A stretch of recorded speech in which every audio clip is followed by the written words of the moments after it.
Good evening, folks, and welcome once again to Tinker Tailor Solar Fry, the Let's Try program here on the mighty Loading Ready Run Video Entertainment Network, where we are once again, due to a chronic lack of internet over at Moonbase Mark 6, we are once again broadcasting from the confines of the Crystal Gondola, the palatial main Tiltio Studios here in downtown beautiful Victoria, British Columbia, Canada. My name's Ian, if I didn't say that already, and I'll be your navigator through today's proceedings, as today we attempt to make some sort of vegan biscuits and gravy. And let me talk for a couple seconds here as to what the thought process behind tonight's Let's Try is. But before I do, I want to remind you, and through you to the rest of the viewers, that this stream, much like everyone else on the Loading Ready Run, is brought to you by the fans of Loading Ready Run at patreon.com/Loading Ready Run. They provide the domain name, you provide the funds, and it's thanks to your funds and your generous contributions over at patreon.com/Loading Ready Run, and of course on twitch.tv, YouTube, store.Loading Ready Run, and all the ways that you help us. We want to say a big thank you. It helps keeps the lights on. It helps us continue to pay for the internet bill for the internet that we are currently not able to use. So let's talk a bit about what's going to happen here. I've got a recipe for biscuits and gravy that I like to dip into anytime I'm feeling like I specifically want a really not terrible, but terrible for me meal that makes me feel good on the inside.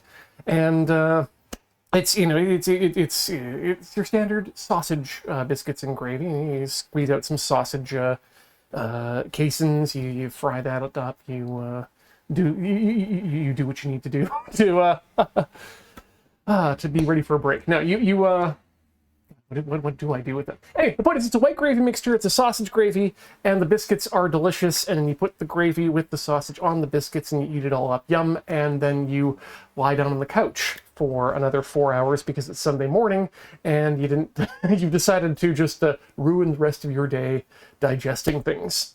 And recently, I've been doing a lot more cooking up of shiitake mushrooms, and I love the taste of the shiitake. And I thought, would it be possible to use these in a gravy situation? I thought, well, okay, that makes interesting sense. Maybe we could do that. Maybe you usually make at least some form of a gravy, a thickened liquid when you're doing Chinese cooking, with that sort of liquid left over from the shiitake, because it is delicious. And then recently I branched out and did myself some tantan men at home, which was absolutely delicious, and ended up using cashew milk as part of its soup base. You take the cashew milk, you take some chicken stock, you mix it all up, add some spices and whatnot. Yum yum yum. But tantan men generally has pork ground up on top of it as the meat for that. And so I thought to myself, well, what if we replace... I mean, we'd have to replace the chicken broth too, because that's definitely not vegetarian or vegan at all. But what if we replaced the pork with diced up, really finely shiitake mushrooms? And then I thought, well, wait, if you do that, then it's just you're substituting ground pork for something equally delicious. What if we did that in something else that used pork? And so the idea came up for this idea of vegan-based... Sorry, it's very loud and very hot in here. Vegan-based biscuits and gravy. So that's what we're going to try and do here. And we're going to start by dealing with our mushrooms, because these are there's something you got to deal with. And to deal with them, we're going to just get all the water out, and then get the stems off, and then we're going to chop them up, and then maybe maybe let's start with the biscuits first, just because I know that it's going to take us some time for those to cook, and might just be a good idea to get that done. So let us, though the mic is tuning out the loud very well, that's good to know. We have literally all the windows thrown open here right now in the Crystal Gondola, and it is it's I think 26 degrees outside right now. It's currently 2 degrees less warm than it was at the same time yesterday, so I'm happy about that. But let's get started here. Let's get things moving. And by the way, this is going to be super adapty. This one could indeed be a food fail. Let's find out together. Let's get you guys into the big iPhone view. There's the mushrooms. Let me bring up the recipe I'm going to work from. This is from minimalistbaker.com, and we're going to go with their best damn vegan biscuits, which calls for a cup of unsweetened, plain. So that means no sweets, no vanilla, almond milk. You choose the brand of your preference. I really don't care. 1 tablespoon fresh lemon juice. No fresher place to get lemon juice than from Ann Lemon.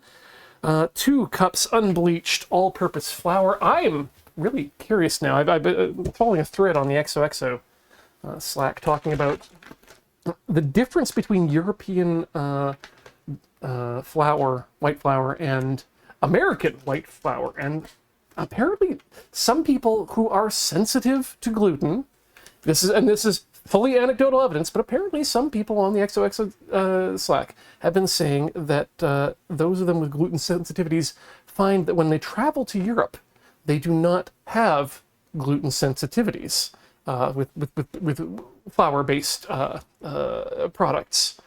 Really curious about if that's true, but it's gotten to the point where a number of them have started to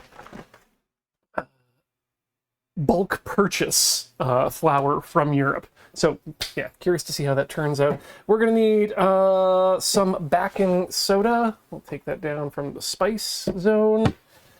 Some sea salt. I mean, sea salt, all salt is salt, so we'll take it from the cellar.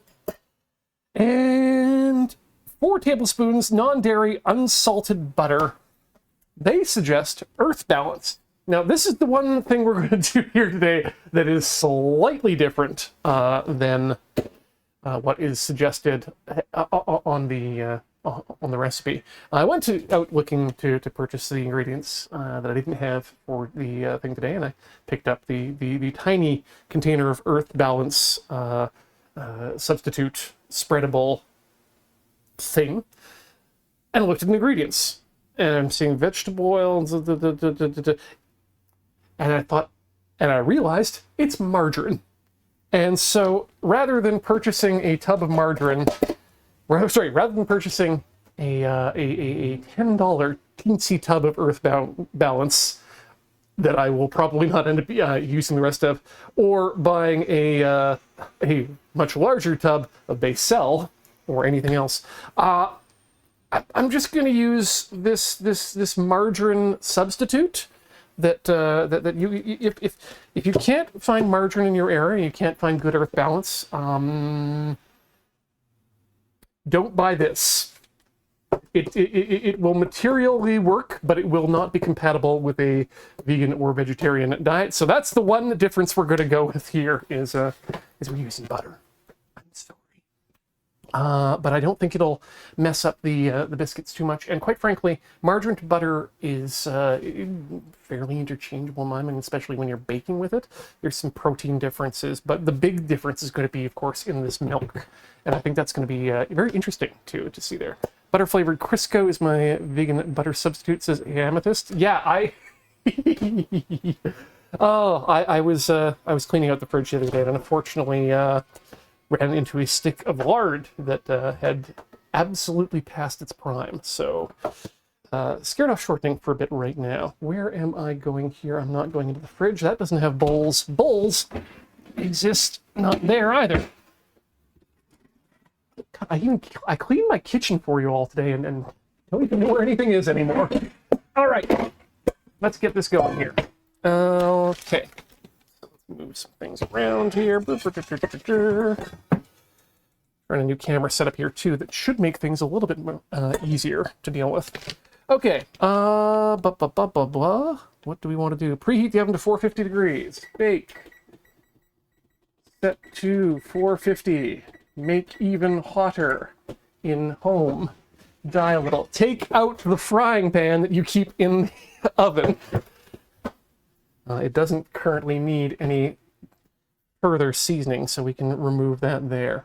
Okay. First things first, preheat oven and add lemon juice to almond milk to make vegan buttermilk. Set aside. Seems like a good idea. Let's get ourselves an measuring cup. Yeah, we can use this one, and we want how much? 1 cup, plain unsweetened. Ooh, yep, that's the color of almond milk, I remember. I'm honestly very curious how intercompatible various nut milks are. As I, having just done the cashew milk in the Tantan Men, I really enjoyed the flavor of that. Okay, let's roll out our lemon here. Get it ready. Where's my knife? Let's get a small cutting board out, just so we're not cutting directly on the countertop, because that's evil. Only villains do that. Okay. And then we'll...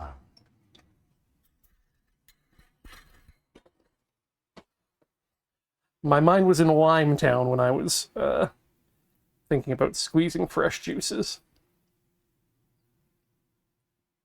Okay. And we'll squeeze the rest of that into our beer later. Swirl there. Ironically, I actually have buttermilk in the house right now, because last night's dinner was, for those of you who don't follow me on Mastodon, which I actually don't follow me anywhere. It's a terrible idea. Last night's dinner was Korean fried chicken sandwiches, because Corey needed a good birthday dinner, and that was absolutely delicious. 8 hours marinating that meat in kimchi and buttermilk, etc. turned out to be a rather good idea. Okay, setting aside the milk. Setting aside also these things. The beer tonight, by the way, for those who care, because I know that a number of you are quite interested, is Driftwood Brewery's Raised by Wolves, which is currently in the keg. Let's see here. The box says I'm vegetarian and that sandwich looked good. Thank you. That means I'm doing well. And quite frankly, I mean, deep frying is one of those things that can be enjoyed by everyone. Well, no, yeah, you can adapt. You can adapt gluten-free coatings and whatnot. But yeah.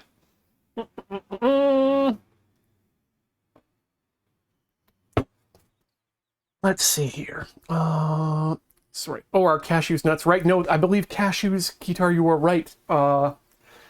Cashews, I believe, are a fruit. The little endy piece in another fruit. Do research cashew harvesting. It's horrifying. I love it so much. Okay, dry ingredients get whisked on. So we need, and we've done the 2 cups flour. It's going to be one of those recipes where we don't use weight, and we're baking, which means everybody freak out.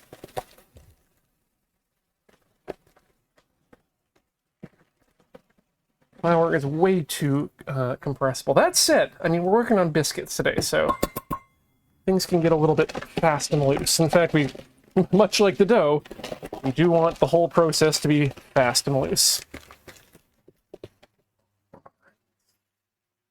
Shake that off the top.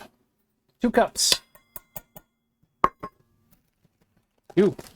Flour, go away now.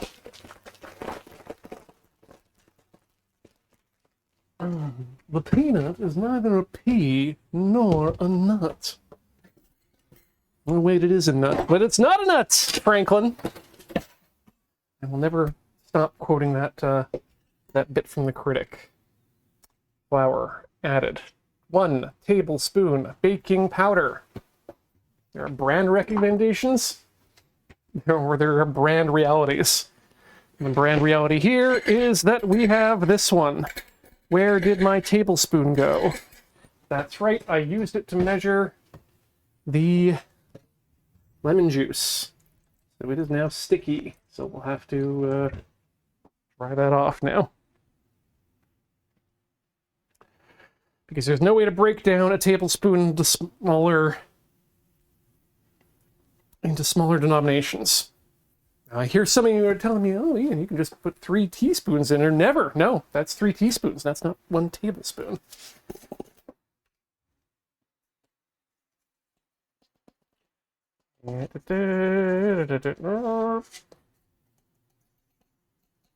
Yeah. Seems good. Half teaspoon baking soda. Probably about the amount I put into my carbonated water. 2 3/4 there. Whoop. 1. Oh, come on, fill that up. There we go. 2. All right, those are the dry ingredients. No, they're not. We need 3 of those little spoonfuls full of kosher salt. 1, 2, and 3. Go. Okay, and then we're going to need 4 tablespoons of butter in a second once we whisk this all up.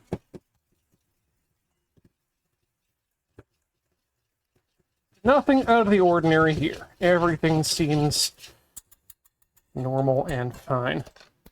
I should get out a pan and get it ready when it's time to bake.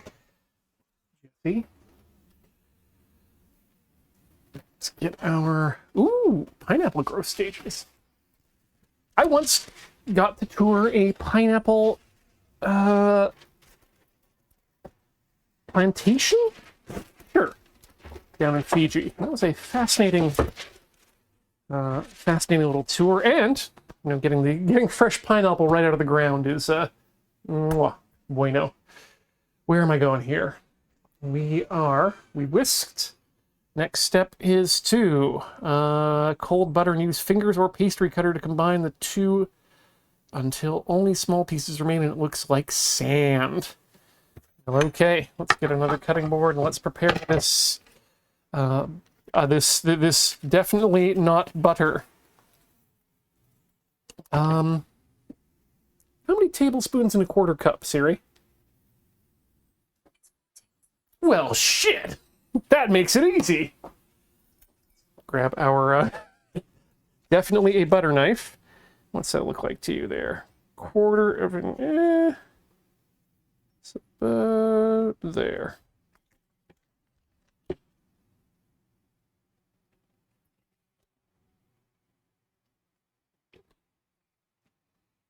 Seems accurate. And then let's just divvy that up into individual tablespoons. And then again into pats. This will make the butter addition and graininess a little bit easier on me. Oh my, it's hot today and the butter just doesn't want to be cool. Okay, let's get that in there. Shall we use my ancient pastry cutter? I think we should.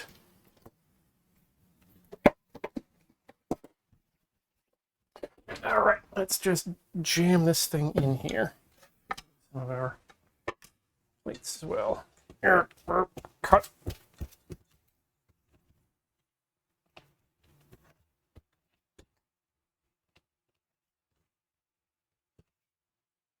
Oh.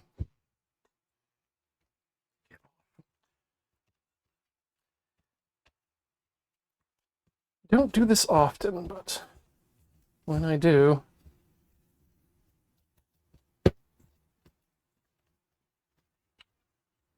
it works. Yeah.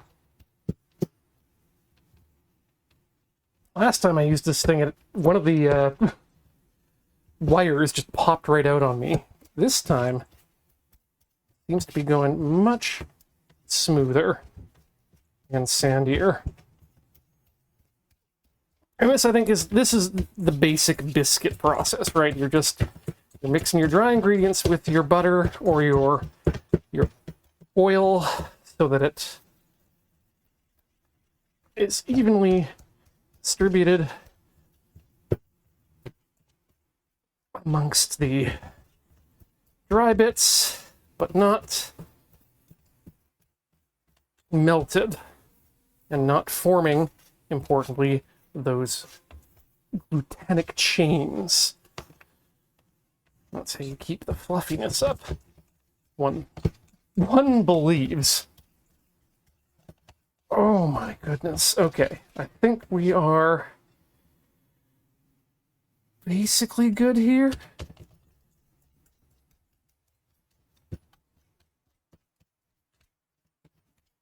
Okay.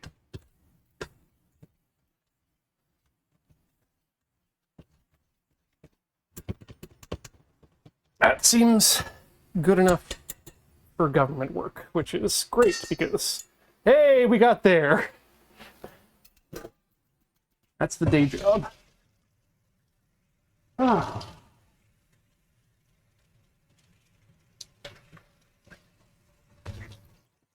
Yeah, unfortunately, we're still dealing with really stiff Canadian butter these days. There was a question about whether or not it was something that they were feeding the cows, which was causing it to stay really hard. All right. So I'm gonna get my spatula out and my wooden spoon. We'll use the wooden spoon for the stirring. Let's make a well in there. And then we're gonna pour things in a quarter cup at a time and mix and gently stir until it resembles slightly tacky but moldable dough. Stirring until just combined. Then we're going to turn into a slightly floured surface, dust the top with a bit of flour, and then gently turn the dough over 5 to 6 times, hardly kneading. Add more flour as needed to prevent sticking. Form a 1-inch thick disc, handling as little as possible. Use the 1-inch... Okay, and then we'll cut. Then we cut. All right. Let's continue to progress. Let's move my things around here. Make some more space. This is generally not a work surface area when I'm cooking for myself. Let's be honest.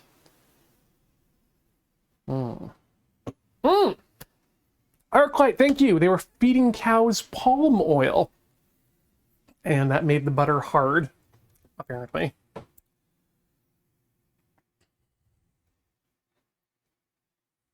Let's just very gently mix that shit around. Go. A bit more. Gently. More. Now we need to be wary of our combination. Getting very close. I think we do use it all. Yeah, just use it all. Okay.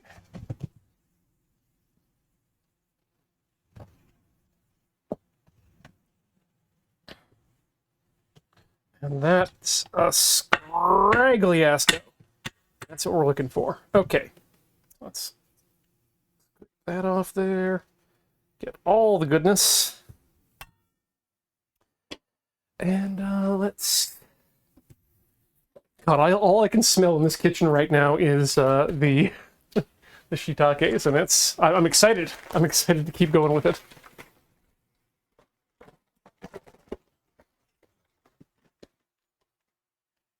YouTube who's trying to recreate dishes at home and puts in a lot of work. Yep, that sounds interesting, and a good way to. I like the kind of ones that put in that amount of work to really recreate things. But, okay, let's get that dough out of that. Whoop. Okay. Drop some. Let's get rid of that. Goodbye. I'll miss you. No, we hardly knew each other, so maybe not. I need a bit more flour for the top there before I start flipping it over. Let's get that covered up. There we go. Maybe a bit more on the sides there. That one side is particularly wet. Okay. And what were we saying here?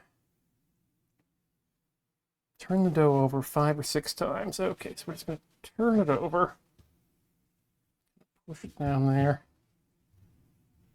Warm it up. The idea is we want to get things into the dough until it's kind of a thing.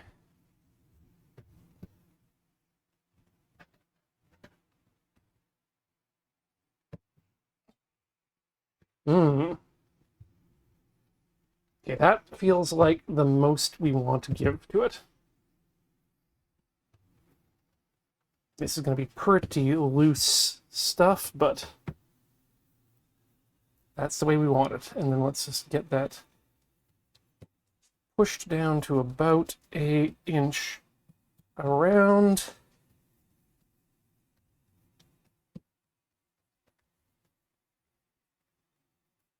That seems good. Do not do any more to it. I think I may have even done too much to it already.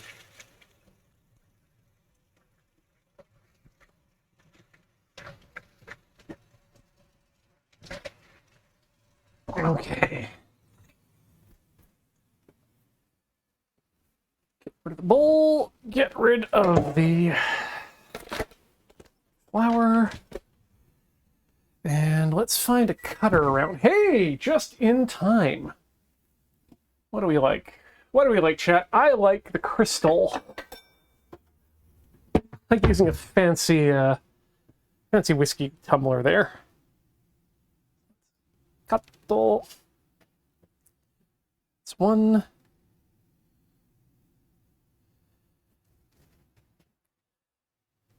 That's 2.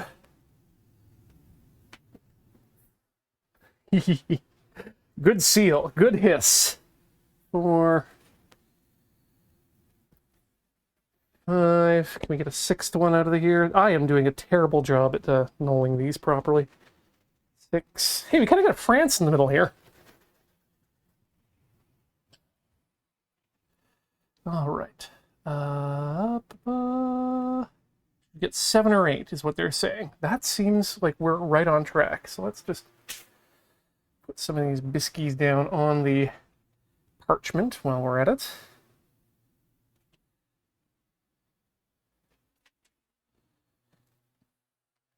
You know what? I'm just going to do that one right away there. There we go. That's like a biscuit. Okay, let's form these guys back up just a little. Just a wee pat. Just a wee pat. Also, if anyone is a fan like me of the musical group on YouTube, the Northern Boys, they've just dropped another track, so check that out after the show's done. I was jamming to it earlier, and they're a bunch of old men from the English North Country who really just represent the current millennial zeitgeist, I think. Best way to put it. Highly recommended. There's 1. Get another one over here. Oh, yeah, we can. Great. And then I guess we have 2. You know what? Let's call these 2 long boys.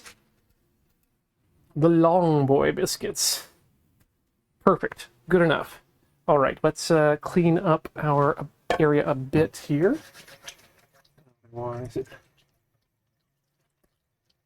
The fluffy skinny pig says, I am not very music literate, so I will gladly take recommendations from Ian.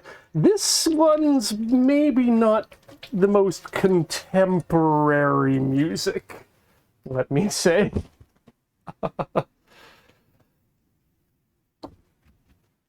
It's a good thing that, yes, thank you, Juliamon. Ian's tastes are eclectic.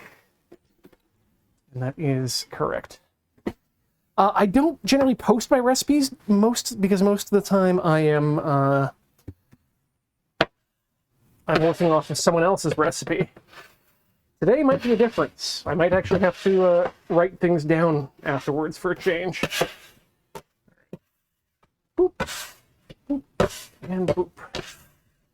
And that's clean enough for stream work.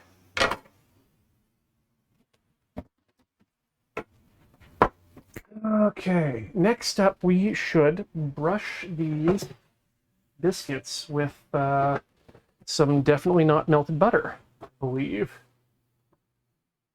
Yep, that's what it says. Brush the tops with a bit more of the melted non-dairy butter and gently press a small divot into the center using 2 fingers.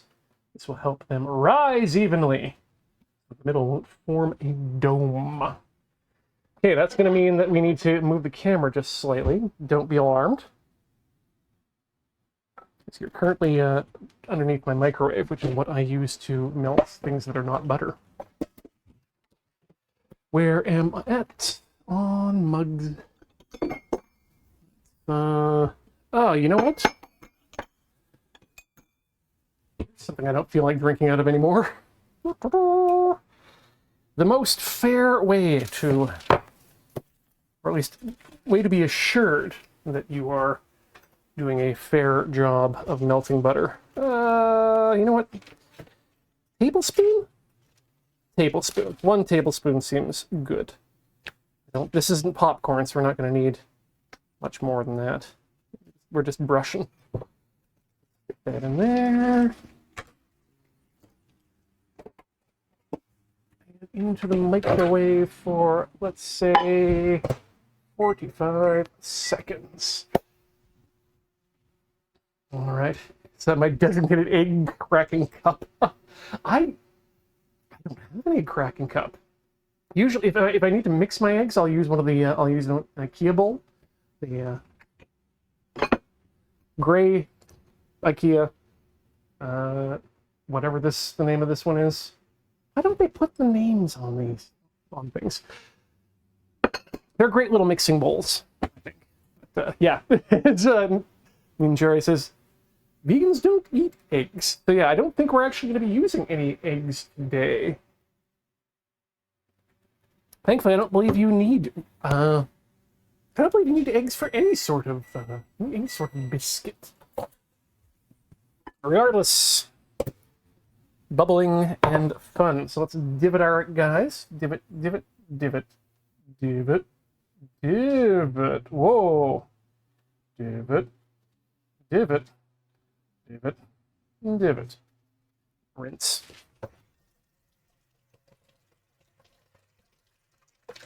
I suppose you could do an egg wash with biscuits. Yeah, that's one thing. But I think we're just going to deal with oil topping. Some form of oil. Where are my brushes? Where's my brushes gone? Only the brush that is used for cleaning the coffee grinder. Brush is here. Where the brushes go? I had so many plastic forks. Why do I save all of those? Also, seriously, I had more brushes at one point.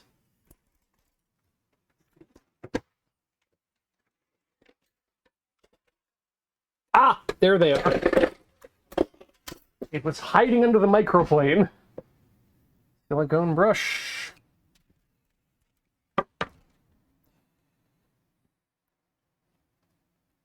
I like a big brush and I cannot lie.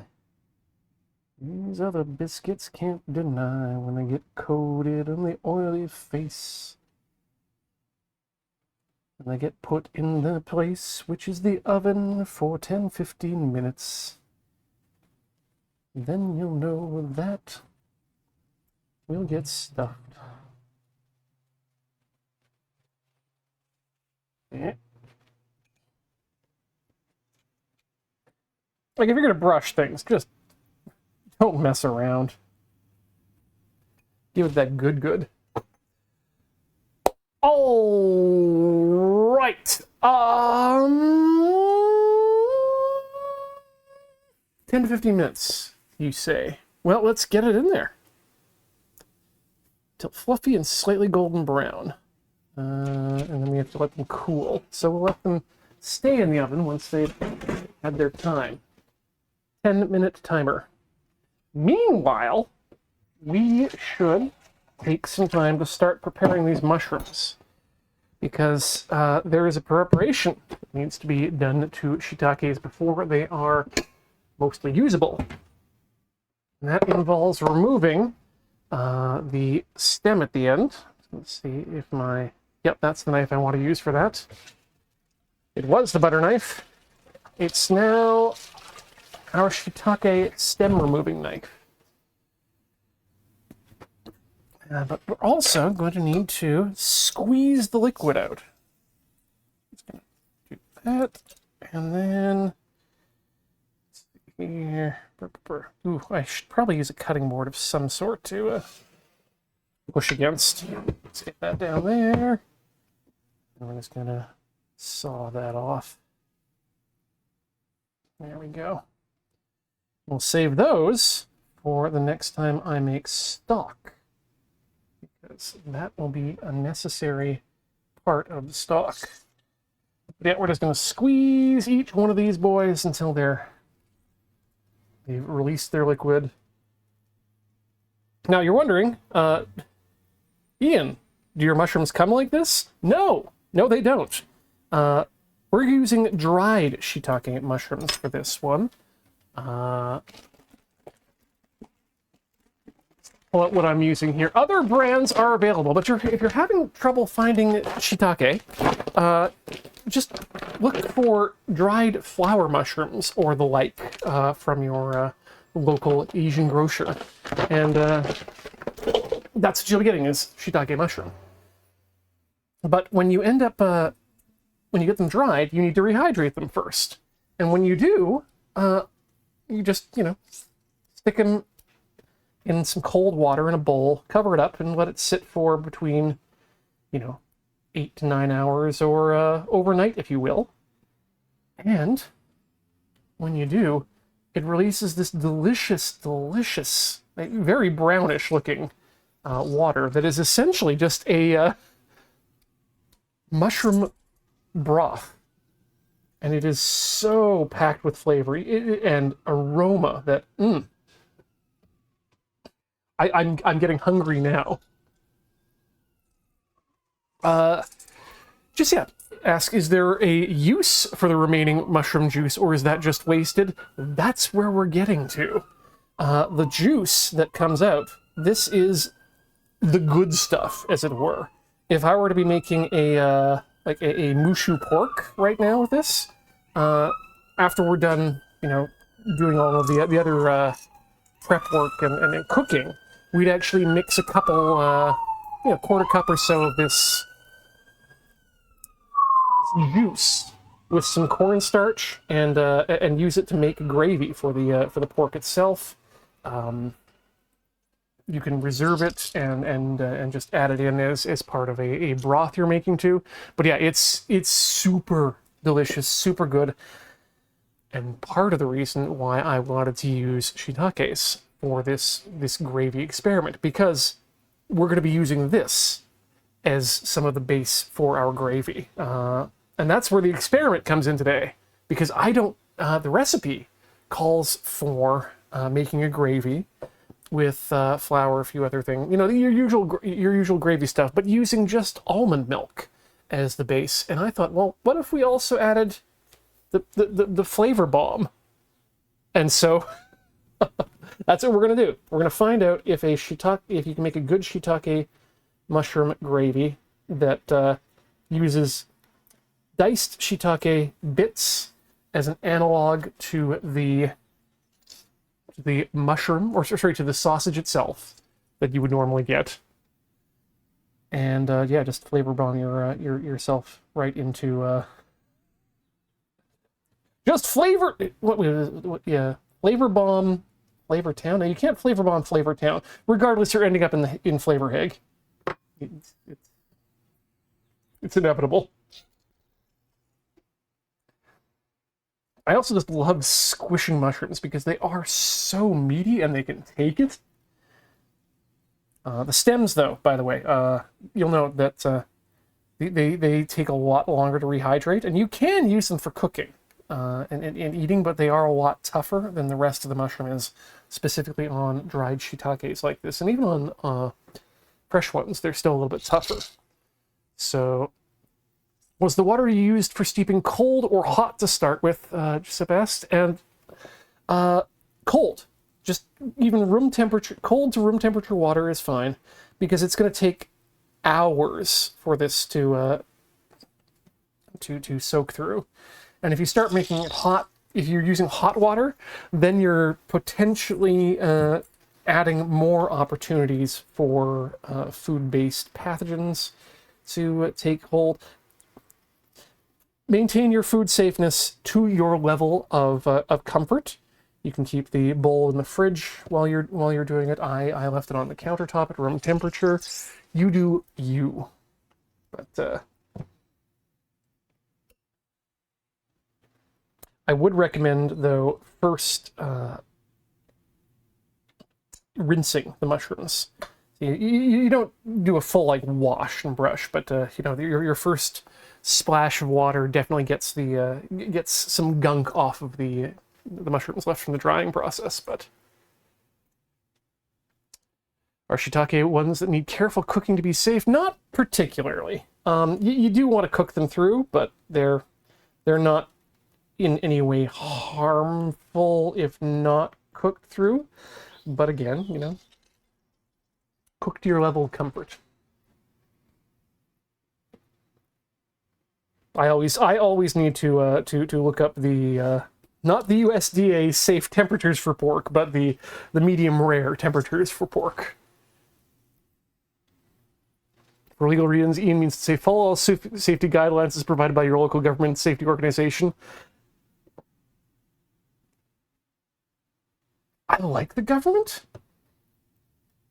I think what I mean to say for legal purposes is do not take any of this as advice.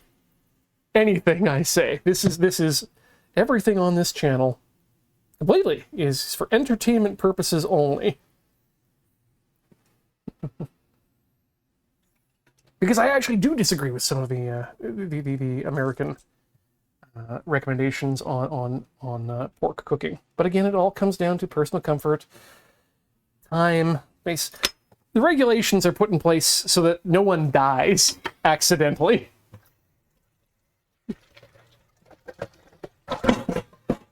Or no one dies from being stupid. If you follow all the instructions, letter, you will be fine.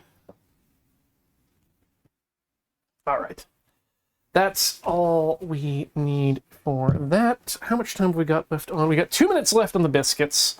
We are coming up to the top of the hour, so that's not. We don't need to start right there, but we can start chopping up the mushrooms, which I will have to deal with here. One of the things I'm always thinking about is just the way that one of the reasons food and regulation is such an interesting and fraught area, because food needs to be safe. People need to be confident that their food is going to not kill them or make them ill or make them have to miss work. I want to get these, I think, really like finely minced, so I'm going to try my best to do that. Please, again, do not comment on my knife technique, because you can't see at the moment, so that's good. But it doing, you know, quick realization that one of the major reasons that we don't eat a lot of game meat in North America, like, to which I mean rabbit, deer, moose, elk, that sort of thing, is because when it came time for the USDA, to the U.S. Department of Agriculture, to start grading and certifying meats. Those animals were not on the list of subsidized inspections.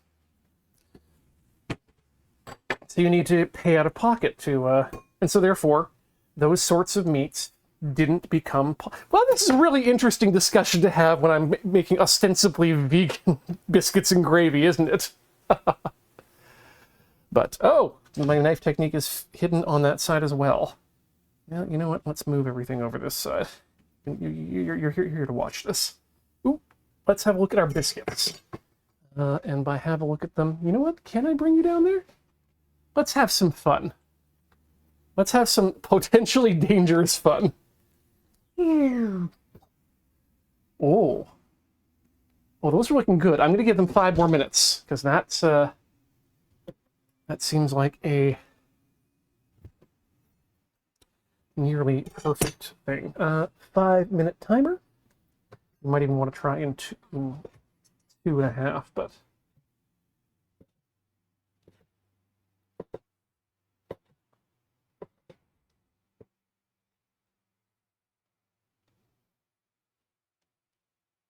Anyway, my point is, I like food.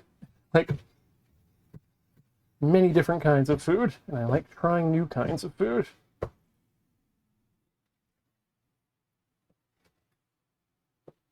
Okay, yeah, I think this is about as fine as I'm going to be able to chop these. I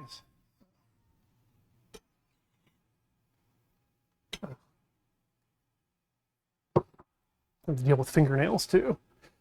Oh, let's have some potentially dangerous fun. Wow, that's today. Good to see a usable quote show up on a stream anytime. So what we need for the, according to the gravy that, the sausage gravy that the recipe suggests, they want me to use cauliflower rice. And like I said, I want to go with full mushroom if I can. So we're potentially going to need about 1.5 cups of that, roughly. I have a feeling we're going to need to be adjusting some quantities, but that's looking like that'll turn into some good sausage-esque deliciousness.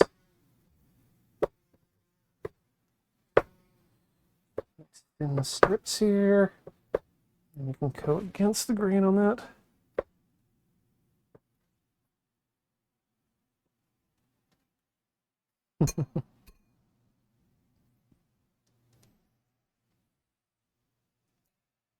Yeah, it's unfortunate the way that our food system is set up to really exclude people with dietary restrictions of any kind, medical or moral or religious or what have you. Some people get the subsidies and others just get left behind. And that's not good. That's not okay.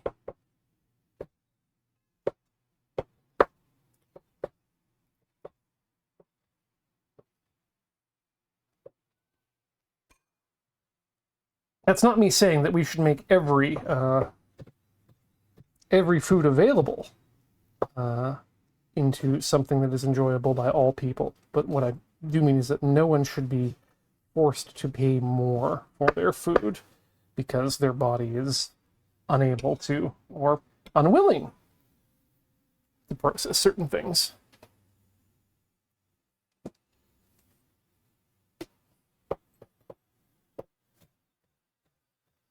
This is in response specifically to, people who are living a gluten-free lifestyle out of choice, and say, and will really kind of mess up websites and systems designed to let people know who are actually deathly sensitive or extremely sensitive gluten or other allergens. So yeah, it's a gluten friendly, as is said in the chat.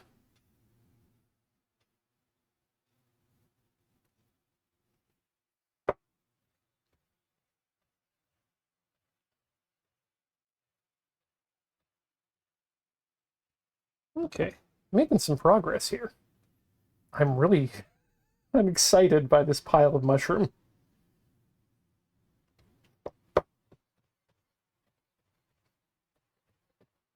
Oh, get in there. Watch those fingies. Or for those of you who are professional knifesmans, don't watch the fingies. Ignore everything that I'm doing here.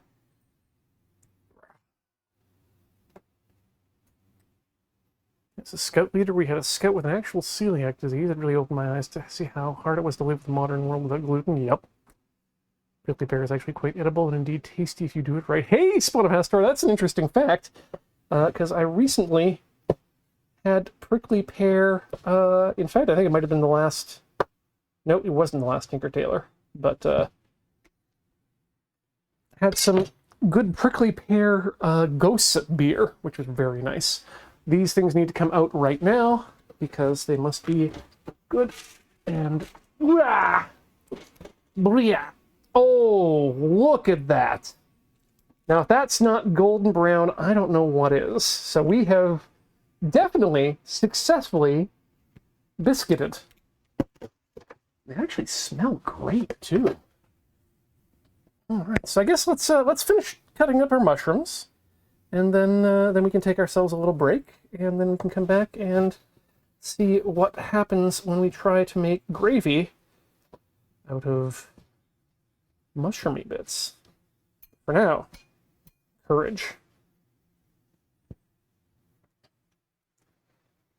By the way, this is absolutely giving me the confidence to make a shiitake-based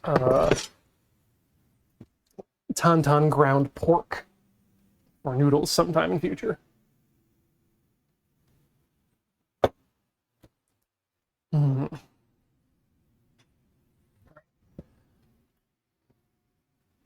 Jesse improved, and for anyone else in that chat who's curious about the prickly pear Gosa, it was also part of Phillips Brewing's. Every year they'll do a number of beers in collaboration with local charities, and this one was for the Victoria Persons Living with AIDS Society as a fundraiser. So. Doubly good because it was delicious, and also making money for a good cause.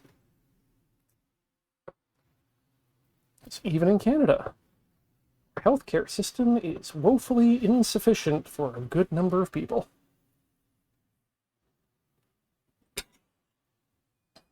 This isn't a humble brag or complaint. This is just a reminder that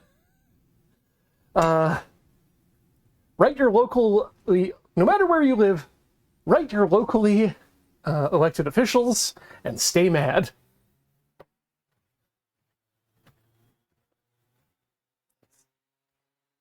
Oh, look at those.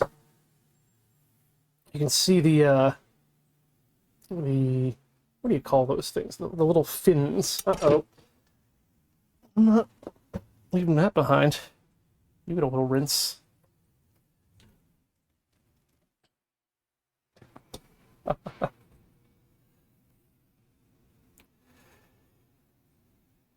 Yes, lots of movement on Mastodon these days.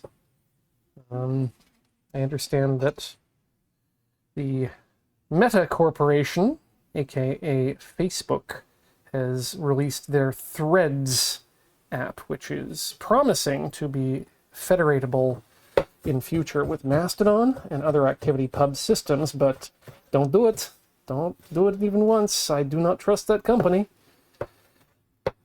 But beyond that, I've just honestly decided that at this point, if you are a service that is not willing to allow for third-party clients, I'm probably just not going to show up even to try it out.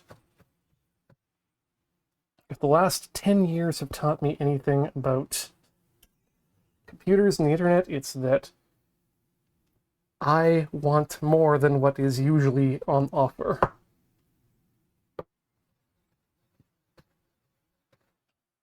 Yeah, I want that power user experience.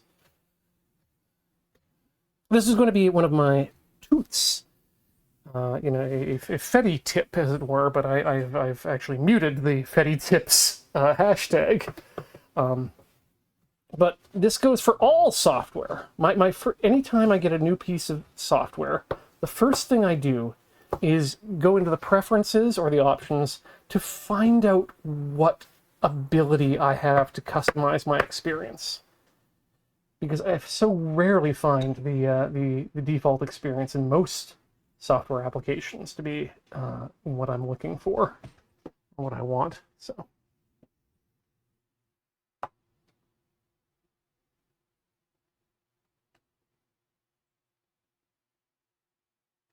Mm-hmm. Oh yeah, and the minute I heard that Threads doesn't contain a chronological timeline only of your followers, that was an immediate case of, so why do I want this at all? That's all I ever want, is a chronological timeline of the things that I have specifically requested that I want to see. That goes for news feeds, that goes for streaming video, that goes for social media. Hell, that goes for news, to be honest.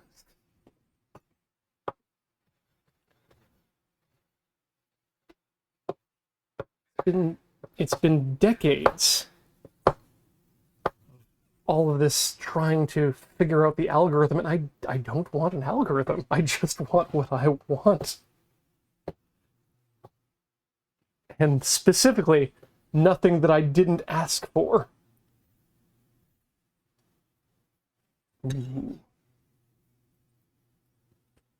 Okay, so I have a question for you, chat. Do you think we should pre-cook the shiitake? Like, give it a little sear, give it a move around, make you know, not toughen it up, but cook it up a bit before we actually end up turning it into gravy as well. My thought is yes on that, and I think we'll need to do so with some spices too. But what do you think? Because we're not exactly going fully by the recipe here.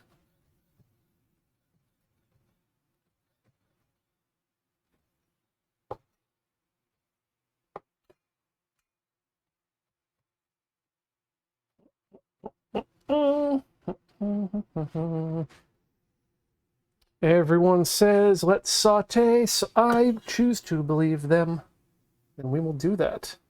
I'll have to use some neutral oil for that, but that's fine.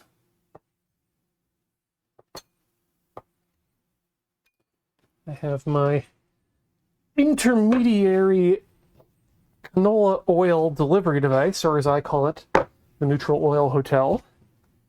And we can just pour some stuff from there. That was a terrible joke and not even worth reacting to. So I absolutely will not be taking any letters on that front. Oh, we're down to 2 more mushrooms. Very excited.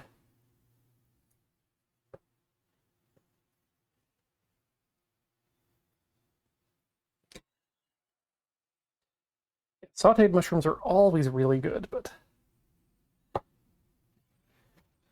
rehydrated shiitakes don't really work like your white porcini or other button mushrooms. So they kind of end up feeling out of the water, like you've already put them through a good saute and had them release their water. Always my favorite phrase whenever dealing with a mushroom recipe. Saute the mushrooms until they've released their water. Wait, what? Are they holding the water hostage? Are you telling me to cook them until I've broken down the cellular walls that retain the water? Be specific in what you want me to do.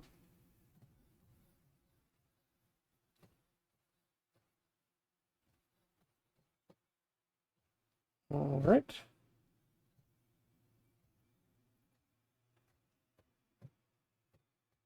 Chop, chop, chop. Seems like a good... Well, that looks to me like about 2.5 cups of mushroom, which is exactly what we wanted. That, for those counting at home, was 20 mushrooms pulled out of the bag of dehydrated ones.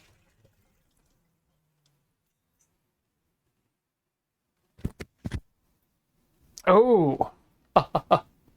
Is that knife a Santoku? This knife is, in fact, again, an IKEA VG10 chromium thing. I don't think it's technically a Santoku. It's more of just a standard chef's knife.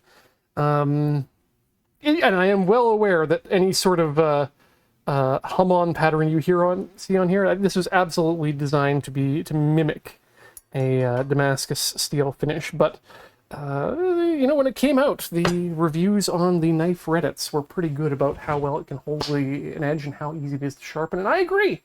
So I haven't had to upgrade since then. This has been on my bench since 2000, and I want to say 9-ish.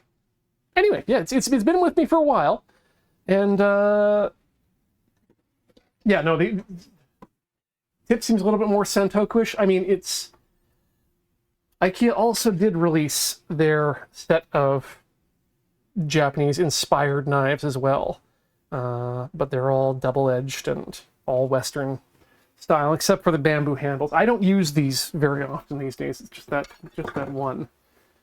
But it was back. Okay. Oh yeah, and that was I was going to say for people who are looking to sharpen their knives. This is what I use. It's the Spyderco Triangle Sharp Maker. It's not what I recommend for most people, but what you do is you stick your knife in. There's an edge and a back bevel side, and you have coarse and diamond grade knives, and you put them in here. And the idea is that you're supposed to draw down while keeping the knife vertical, and that gives you the proper 40-degree edge angle. And it works rather reasonably well, but it is absolutely not beginner friendly. Anyway, we are now well past the top of the hour, which is where we... Oh my god, I can turn the oven off. Fuck. We're well past the top of the hour where we usually take our breaks, so we're going to do so now. You should all get up, stretch your legs, swap your fluids. I'm going to sit down for like 5 minutes, also swap the fluids, and the legs remain stretched. But we're going to take a break, and we'll be back with more Tinker Tailor Solder Fry and the gravy portion of Biscuits and Gravy in just a few minutes. Don't go all the way away. Release. Welcome back to Tinker Tailor Solder Fry, where we are making veganish. I mean, aside from the butter, ignore the butter. I say I would never lie to a vegan or a vegetarian about animal products and food I was about to serve them. But for purposes of the kayfabe, it's all vegan.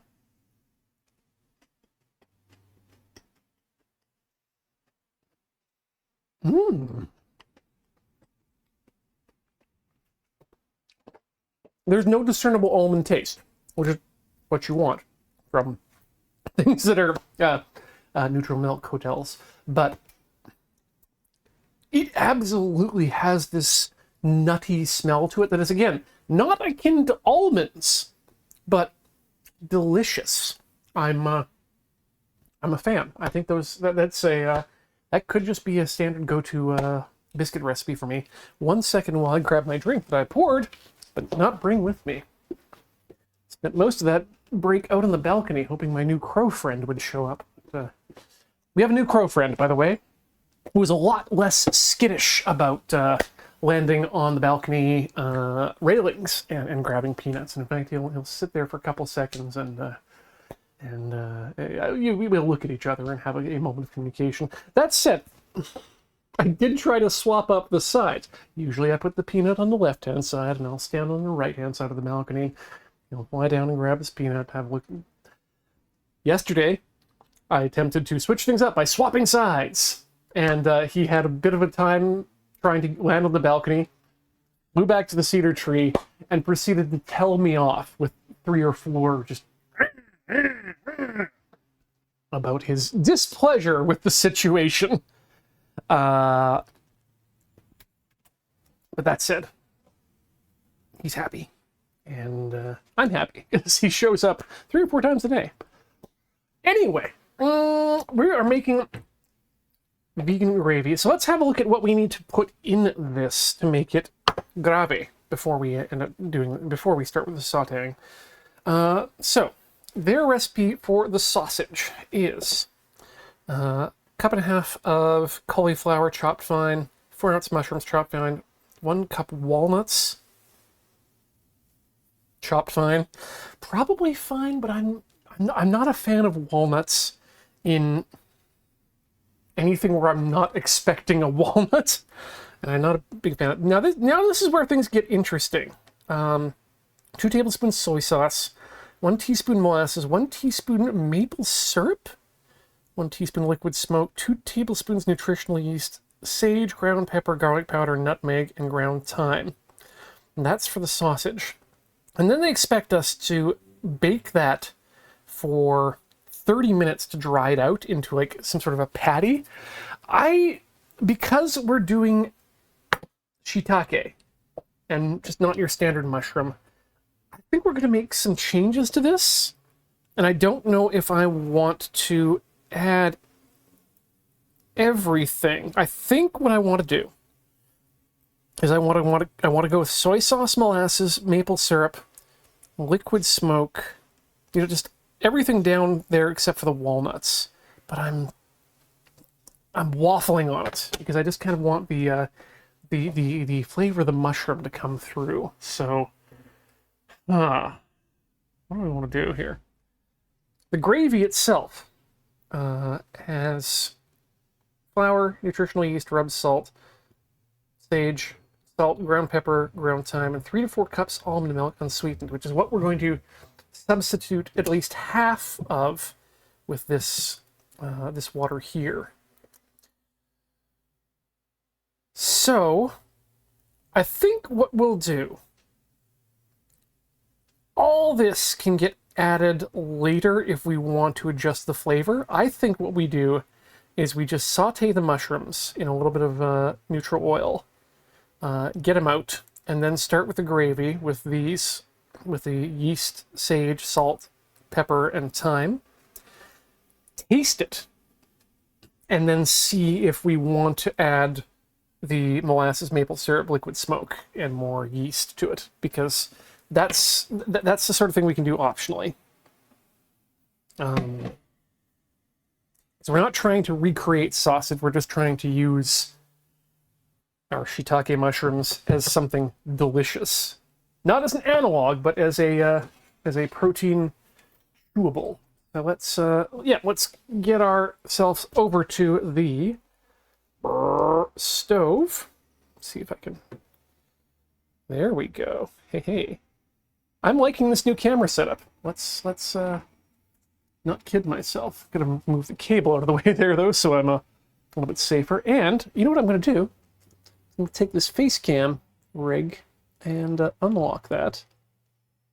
I'm just gonna move it over here. Ooh, floating in. Bongo. All right. Ooh, I would not add the wet ingredients after gravying. They want a lot of that to bake out. Yeah. I think what we do is Sauce Master, which, by the way, prescient nickname, or a username there. we can add them in a lesser amount. I think what I want to know is, are those flavors going to add to the profile, or are they going to distract? Because you've got molasses and maple syrup, which those are some pretty strong flavors. So we can probably add them in a smaller amount to the gravy, or at least we can find out at the gravy stage of, oh yeah, this would be a little bit nicer with a little bit of syrup or molasses. Like, I'm pretty sure the molasses is there to darken up the color and the flavor, and the maple syrup is there to give it a distinct maple flavor. Probably because these people were very used to like some sort of breakfast sausage that had maple syrup in it. So yeah. It's an experiment. We need to control our variables, says Arclight, and you are exactly right there. Why did I open up the door? I'm looking for something. Yes. But yeah, liquid smoke, absolutely. We'll be adding that, because why not? It's delicious. Liquid smoke is smoke, people. It's like sex work. Let's add some oil here. Get ourselves up to maybe about... Actually, you know what? Let's go... Yeah, let's go full flavor. That seems not quite enough. There we go. That coats the bottom. We'll just let that get there until it shimmers, which is something that I've only recently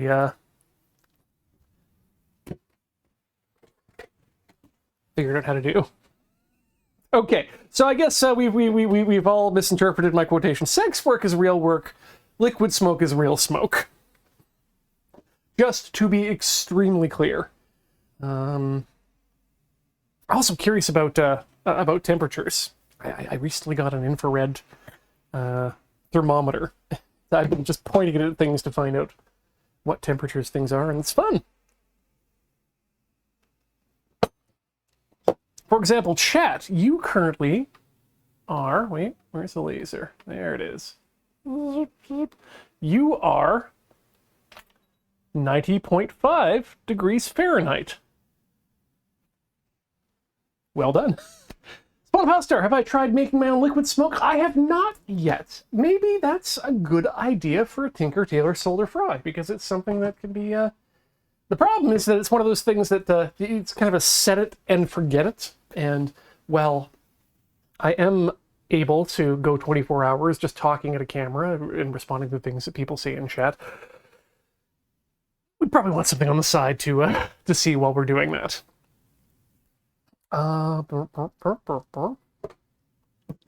But yes, I am. I've seen the Alton Brown Good Eats episode where he makes his own liquid smoke, and not having a yard, being in a condominium building with balconies, makes it rather difficult to let that kind of fire go on for an amount of time. And quite frankly, I've had good experiences with liquid smoke, and now this bottle's leaking on me, so good times are over, I guess. Wondering why that felt wet.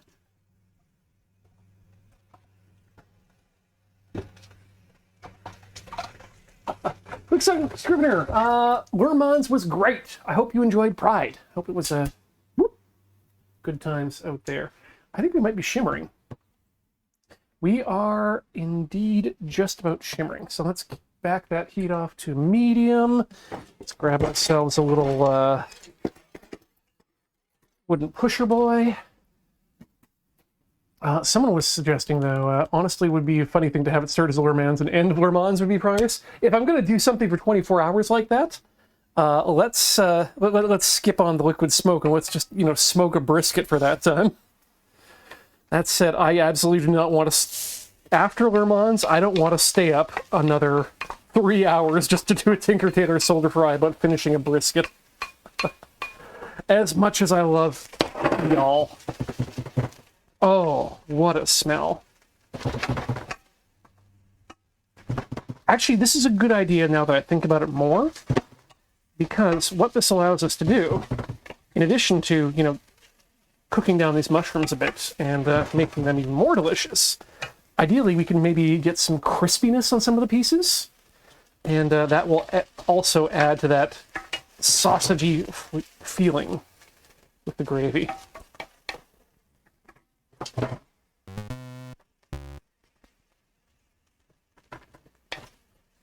I think what we need to do is, if we're going to do the Tinker Tailor slash endurance race, we need to find some sort of 36-hour race, because honestly, my briskets come out best when they've been in the pot for 3 days.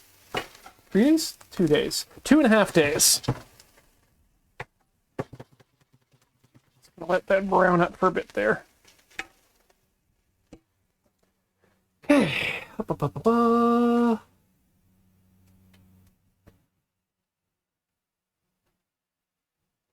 Smoked ribs for 4th of July. That sounds nice. What do I want to put these? What do I want to draw these out on once I'm done with them?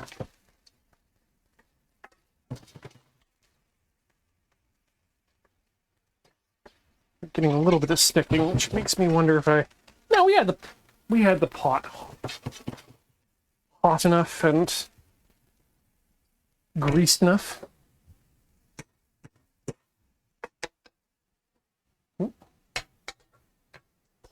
Just leave that there for a second. Love to see you tackle shrimp and grits, jambalaya, or gumbo. Oh god, I really should.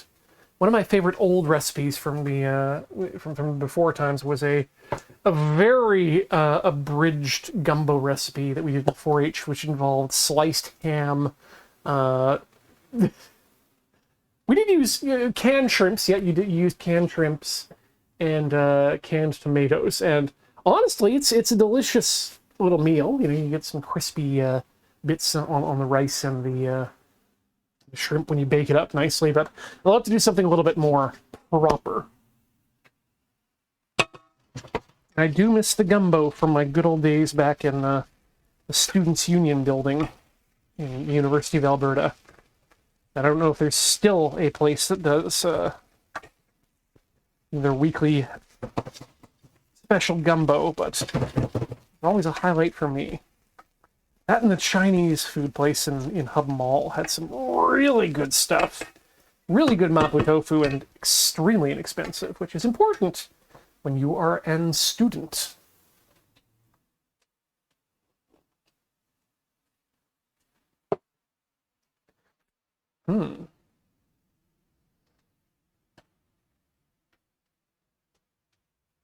Oh, yes, so I should clarify. When I'm talking about doing my my briskets, because I do not have a smoker, I've been doing sous videing in them for 36 hours and then finishing them in the oven for at I think 205 to make the crust on the outside. It's been turning out real great for me so far. So okay. Starting to see some browned edges there. We get some crispins on the ends. You know what? I think we're done. I think just look. I was about to say listening to the smell of it, we're done, but smelling the smell of it, I think that's about all I want to do here on these mushrooms. I don't want to scorch them. They've got a delicate flavor and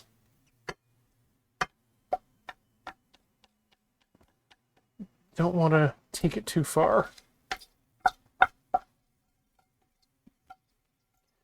Want to remain a friend to all fungi,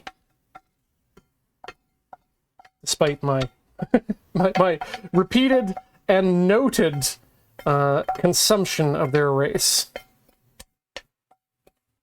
Sorry, I want all fungi to remain friends with my mouth, I think is what I should be saying to be accurate, but you can pull up whichever quote that is of mine. It states quite eloquently that I say a lot of things. All right, let's maybe try and wipe this out just a bit. Ooh, hot, hot, hot, hot, hot, hot, hot, hot, hot. Hot, hot, hot. Yep. Get as much out of there as we can. All right. next up, we need to toast our dry ingredients. So we're going to get a quarter cup of flour. Where's my quarter cup?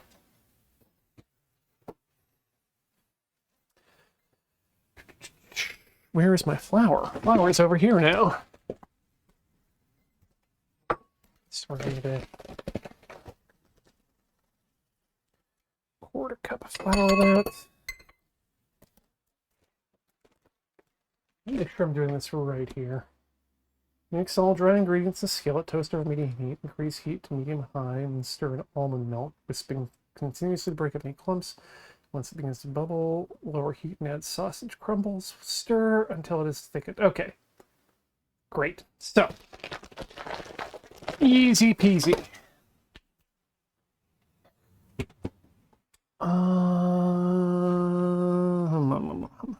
1 tablespoon nutritional yeast. I mean, it's still nutritious yeast, right? By the way, this is my first time working with nutritional yeast, and so far, not a fan of the smell. But I am open to new ideas and flavors, and so ever forward. That's the yeast. Rubbed sage. I'm pretty sure I've got something. Oh no, do I not have any sage? Whoop! Hello. Szechuan peppercorns? That's not what we need right now. Nor do I need my cumin seed. Uh-oh. Uh-oh. Italian, you know what, we may need to just jump on the Italian seasoning train here. Ah! Garlic powder! What are you doing? I could have sworn I had some... Ah, here we go. Sage leaves is close enough. It's not rubbed sage, but it'll do in a pinch. We want a teaspoon of that, do we? I mean, it's pretty well, still fluffy. Full teaspoon. Where's my full teaspoon? Here we go. Oop. What is that a piece of paper in with it? Yeah, yep, look at that. It's probably from the cover. Well, that's no good. You know what? I'm actually going to start adding things from the... No, we're going to leave it as is. Leave it as is. Do the gravy by itself. Half teaspoon of salt. Where did I put my salt cellar? It's Corey need from the kitchen. Water. Ah. There. Wah.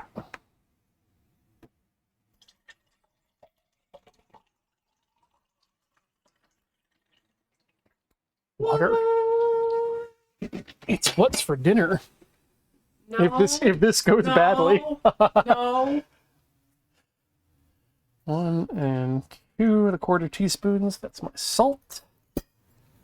Half teaspoon of ground pepper and a half teaspoon of thyme. I got thyme. Let's add a 1/4 teaspoon of half teaspoon?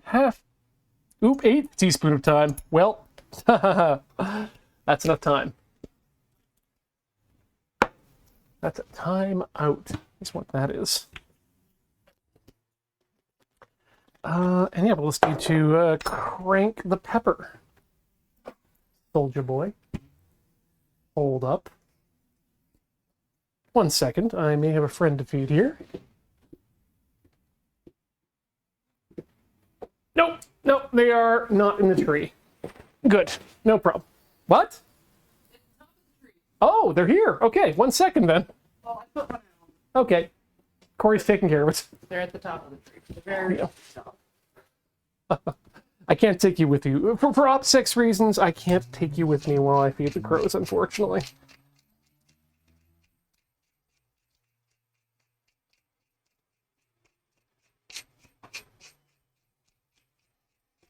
Okay. That looks like about a half teaspoon, so we'll give it that. Stir it up a bit.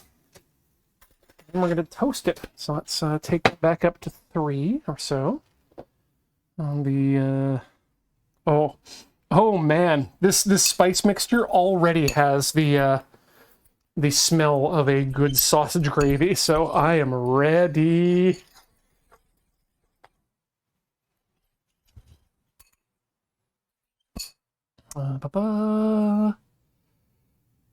Toast over medium heat for a few minutes. Yeah, let's continue at medium heat. That's a 3, I believe, on the dial. I have only recently, to my satisfaction, dialed in my stove, and I feel like I now have control over it. I mean, I would have loved to have had a gas stove, but in the past, but unfortunately, information has come to light that they are not necessarily the most healthy thing to have around for a number of reasons, not just for the planet as a whole, but for you know, your own personal respiratory health. Might want to rethink your gas stove if you've currently got one, and have the choice to deal with it. If you if you don't own your place and you're renting, talk to your landlord and good luck. But I'd love to go to induction, but at least now I have dialed in where I need to put that dial in order to make the kind of heat I need and know how fast and slow it goes.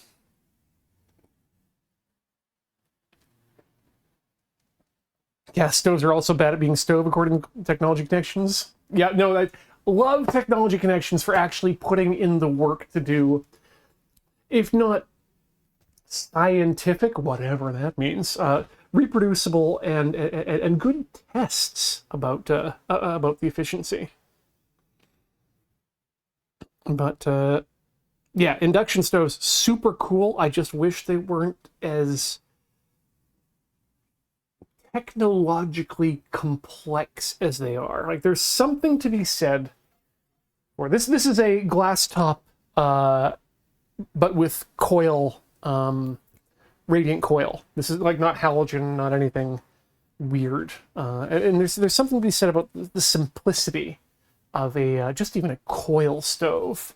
Of power goes in, power gets turned into heat via the basest system we know as humans, electrically, via sheer resistance. I think there's not a lot to go wrong with a coil stove, and I absolutely love it for that reason. I think we are now. You know what? Why am I putting my hand in when I can do this? Hey, where are you at? 228, 241, 2. That's. I mean, there's a lot of reflection going on here, so it's. We're getting close to 250. It seems like a good time to add the toastables. And then okay, actually, before we do that, we want to have our almond milk and our other milk ready and waiting. Quickly clean this measuring cup that we had for almond milk earlier. And I'm going to add that, or add to that, yeah, an cup of our shiitake fluid. So we know what we're working with here, and then we'll do a similar thing with a bigger measuring cup. I should get a second smaller one. God, I'm mad at the Pyrex Corporation and also the Instant Pot Corporation for being bought by the Pyrex Corporation. Like, the thing about the Instant Pot is that it's just an electric pressure cooker. That said, it's a fantastic electric pressure cooker. And it would just be nice to know that, parts would continue to be available for years. Let's do 2 cups of, because we want 3 to 4 cups of almond milk. So let's ready 2 so that we know what we're ready for here. Why was I about to put this in my upper? In my upper cabinet? Who knows? Dragonite says, I've cooked in everything from open fire pit, scavenged wood, to induction burners. Gas stove was the best non-grilling experience by far. Worst isn't as clear cut, but coil electric is a strong contender. I can believe that, Dragonite. I don't defend electric coils, but I do believe that they can be effective and usable if you take the time to understand them and learn how they work. And as I said, love their simplicity. All right.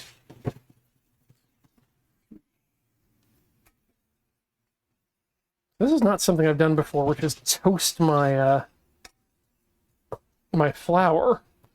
I've toasted spices before, and it's always a good idea, and this is seeming like no exception, but oh, this is real nice smell.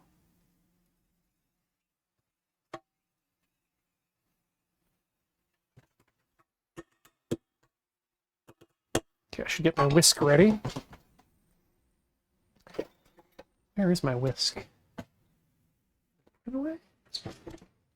Whisk! Where the somebody... Liberty to go. There you are. Oh, you can see it starting to brown up too. Okay, that seems like a good place for us to add some of this almond milk. So let's get it up to medium-high heat, and let's start whisking.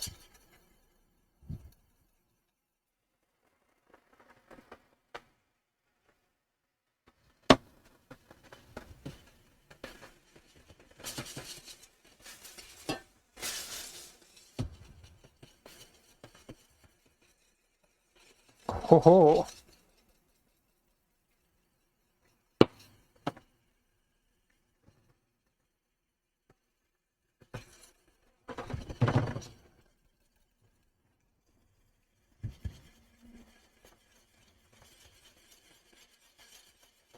Okay, looking good. Let's add some of our shiitake liquid.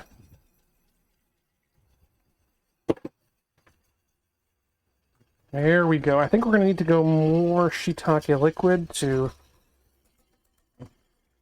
almond milk. Well, that's remains to be seen. The milk definitely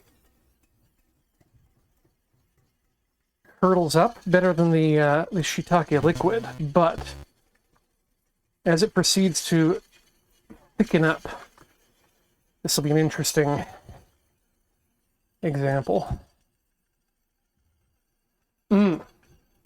Okay, now I'm starting to smell the shiitake over top of the almond milk, and that's making me very happy.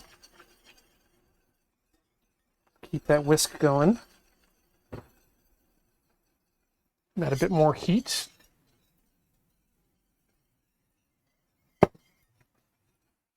Take a small slip of the beer. Take the heat back down. It's too much. Let's add a bit more of that milk.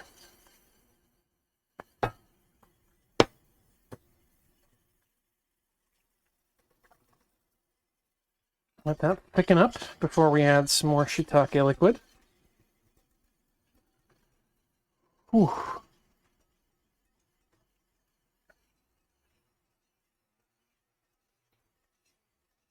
All right, there we go.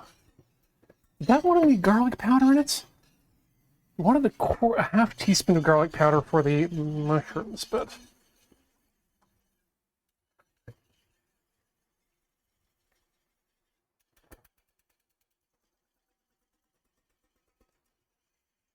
I'm impressed by the lumpiness of this gravy, honestly.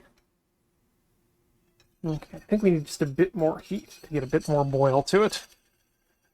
We want it to be actively reducing. There we go. We're starting to get bubbles in areas more than just the center, which is good. Still a bit almondy for my in the scent realm for my tastes, but I think very soon it's time for us to add the sausage.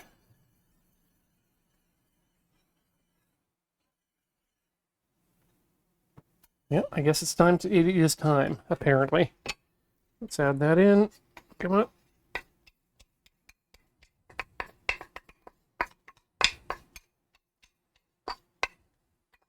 on. Continue whisking. Oh, that's a good looking gravy now.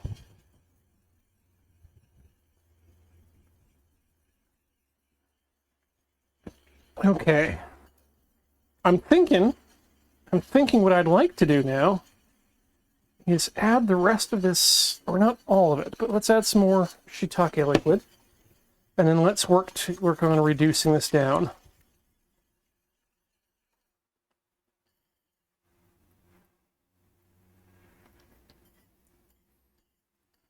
So yeah, it's just a case of very light whisking while it reduces. Let's get some fan noise on here too.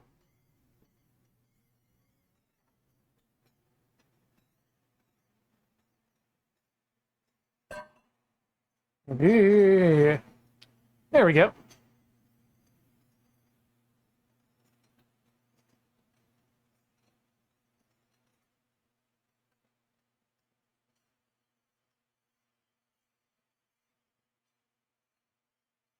Just catching up on the chat now here to make sure you're all behaving.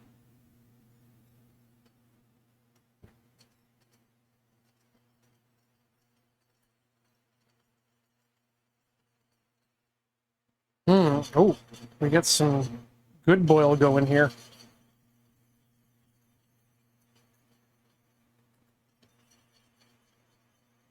Yep. Let's reduce that heat a bit more.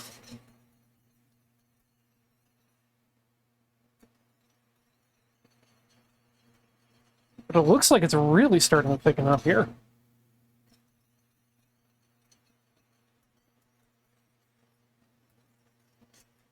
Honestly, if I were doing this again, I'd probably add a little cornstarch to the mix too, just to really get things properly thickened.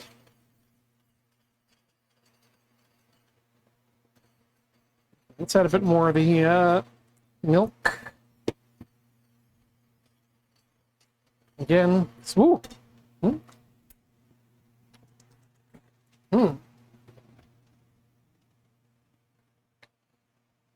Interesting. I just got a little bit of that on the finger from wiping up that mistake, but we're definitely going to have to add some extra spices to this, I feel like. But I think liquid-wise, we're just going to use all of what we've got right now. Let's throw that in there too. The amount of liquid you get from shiitakes, by the way, is variable. It really just depends on how much water you're using to cover up the mushrooms for rehydration.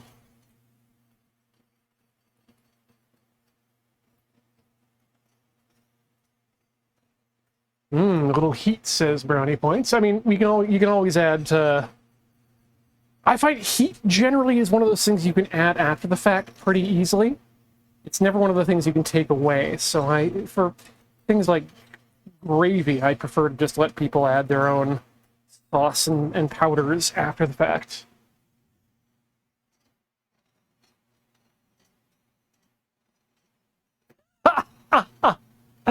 Spot of Aster, I'd forgotten about my attempt to roast herbs with a blowtorch, and just turns out compressed gases are just compressed gases, no matter whether they're on fire or not.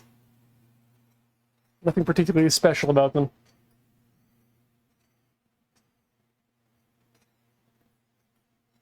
Yeah, I think a small amount of cayenne might be in order. I feel like a lot of the various spices that we've already added are just going to need to be added to.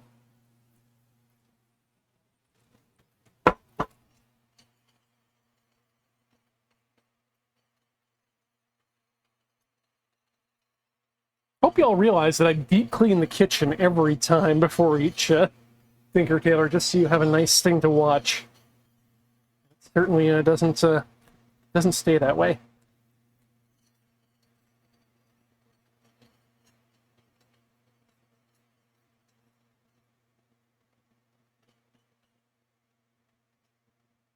Okay. Starting to boil in a way that's not too bad. I'm going to grab a spoon to do some tasting here. So I want to know which way to take this. There, let's get a nice... Let's get a piece... Let's get a bit of mushroom in there, too.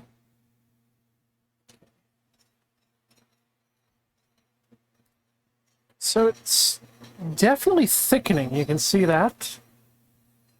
It's absolutely not what I would call a gravy consistency at the moment, but you may get there.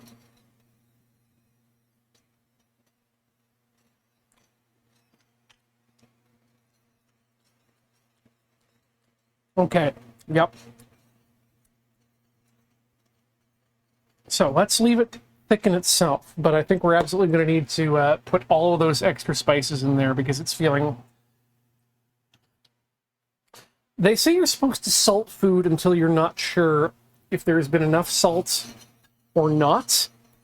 And that's kind of the way I feel about all the flavors in here right now. It's just there's not enough going on.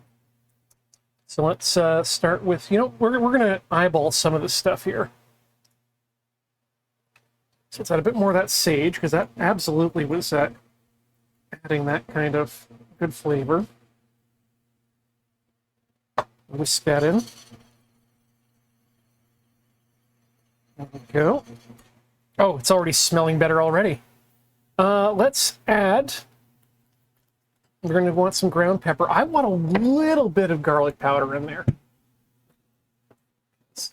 I feel like that would make things pop just a bit more. So let's add, let's say a half teaspoon. That seems about right.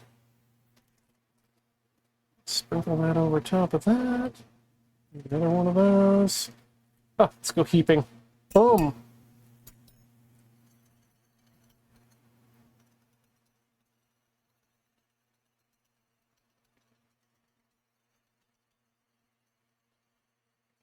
Okay.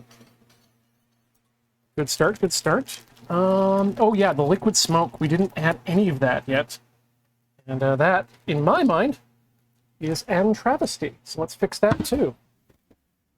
Liquid smoke, they want me to add... quarter teaspoon, so that's about that much. Don't even worry about it. Ooh, okay. Now we're cooking. Oh, ho, ho. Okay. Nutmeg. Skip on the nutmeg. Bit more of that nutritional yeast. And that's going to increase the umami bomb by a significant amount. 2 tablespoons. Let's just add 1 more for now. Unfortunately, this means we're not getting the toasted aspect of these things, but they'll still cook into the flavor. And I'm absolutely going to want a few more cranks of pepper in there as well. Ground pepper, smoke, maple syrup, molasses, soy sauce. That's what's missing right now. Okay, let's get that yeast in there first. Get that all nicely combined. This is definitely reducing down to what I consider more of a gravy. That's definitely coating spoon.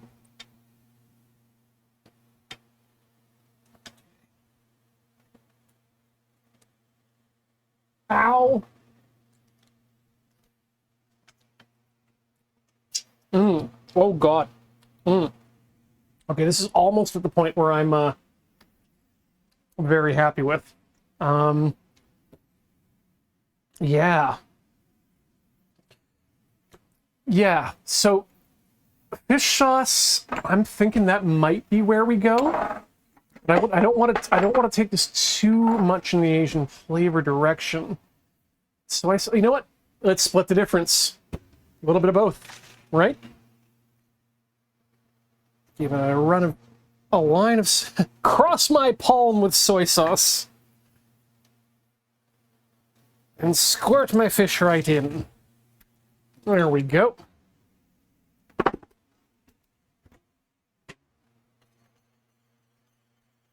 Ooh, okay, that might have been...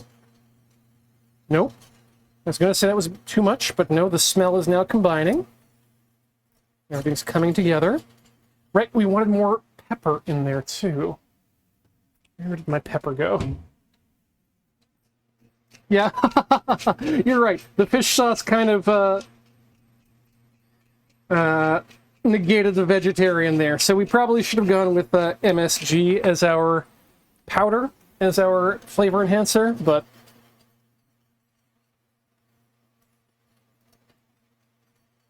a little oops whoops, but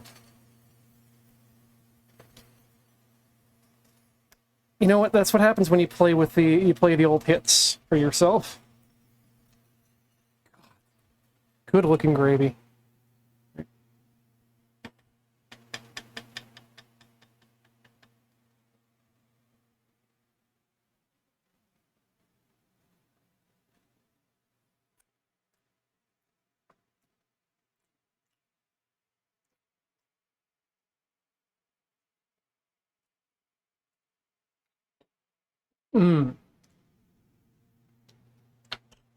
What does that need?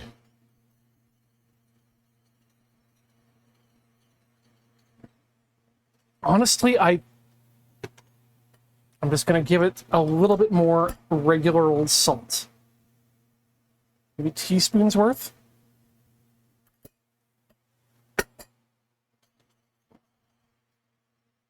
So I was absolutely at the do I need to add more salt or not stage.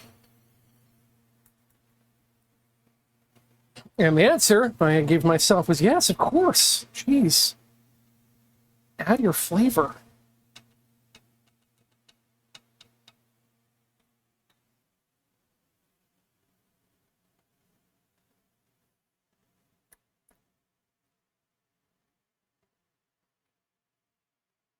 Oh. Oh, that's... Holy moly. That's... 1 second. Going back for more.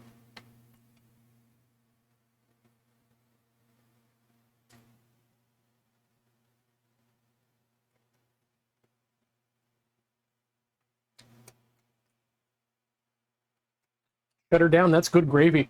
That's good gravy, folks. All right. So that means we got to do a full taste test, right? But that's yeah. And for those keeping track at home, yeah. If I were cooking for people who are proper vegetarians, again, would not lie about what's in this, and yeah, we'll never think of fish sauce as a vegetarian ingredient again.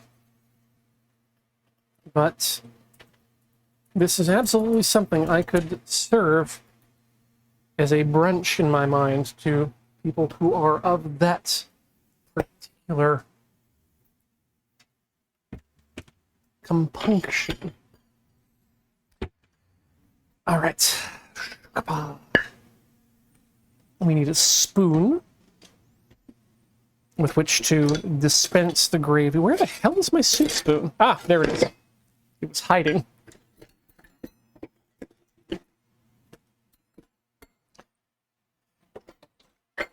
Hiding underneath a British Columbia General Government Employees Union jar opening rubber.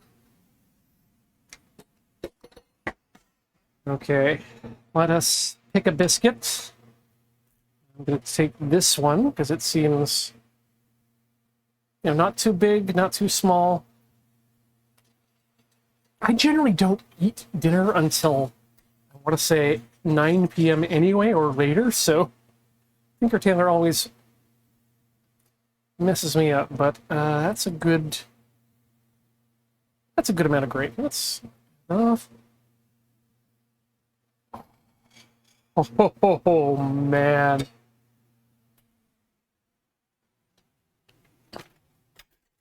All right, are we... You know what? It's time to swap over to some good booth here. Let's have a look. How do you like that? And so if we had remembered to not put the fish sauce in and not use butter, but butter, it works like margarine for this purposes, so I'm okay with that. This could have been a vegan biscuits and gravy. So let's take a fork, have a look at that. You know what? I'm actually going to pull you onto the other camera here, just so you can see how that works. There we go. Good internal consistency on the biscuits, I think. There's decent flakiness there. Good crust on both sides. Let's grab a good portion of the gravy there, too. Jam it side down on that side gravy, too. Grab it up.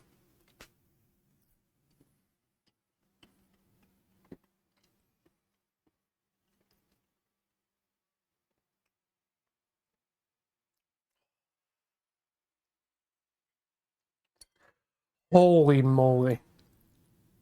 Who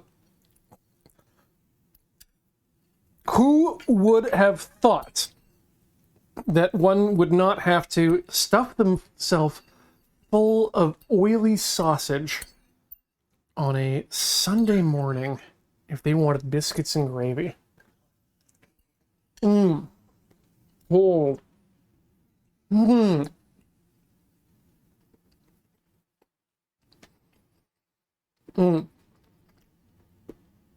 So the fluffiest guinea pig, you want to go to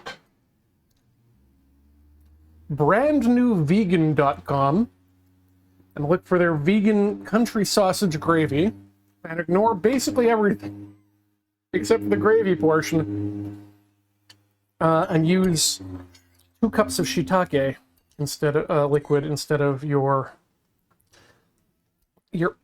almond milk for it. Or maybe just, queue up this video, which you can find over at youtube.com/loadingradiolive. What a monopoly of YouTube channels we have here on the Mighty Loading Ready Run Video Entertainment Network,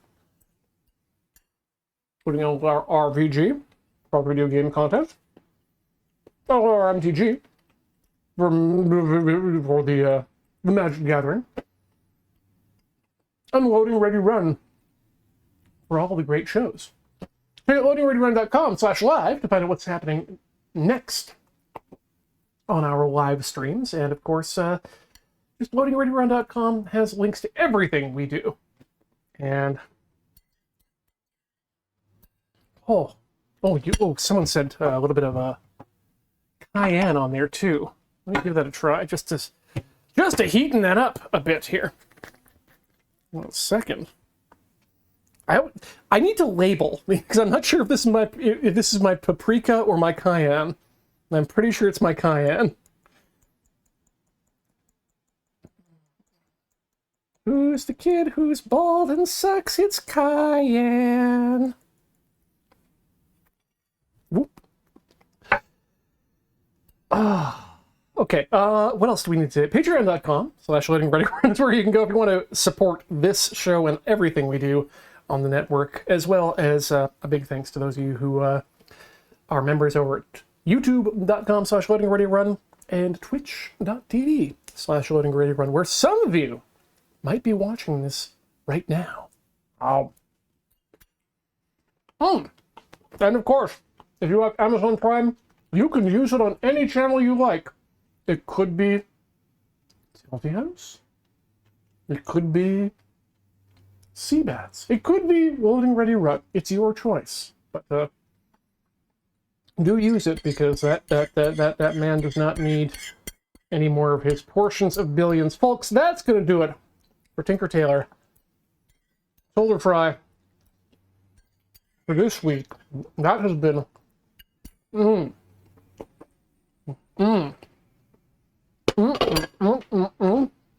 that's one of the delicious things I've made on this program.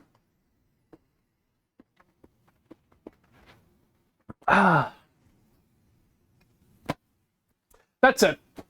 We will be back in 2 weeks' time for more Tinker Tailor Solar Fry. I think we're going to go back to our hobby night with more model building and painting and what have you back in the studio. God willing, it's still there. But for now, thank you so much, everyone, for watching. It has been an absolute pleasure to have you here. We will see you in a fortnight, never in Fortnite, ever forward, learning out of spite. Good night.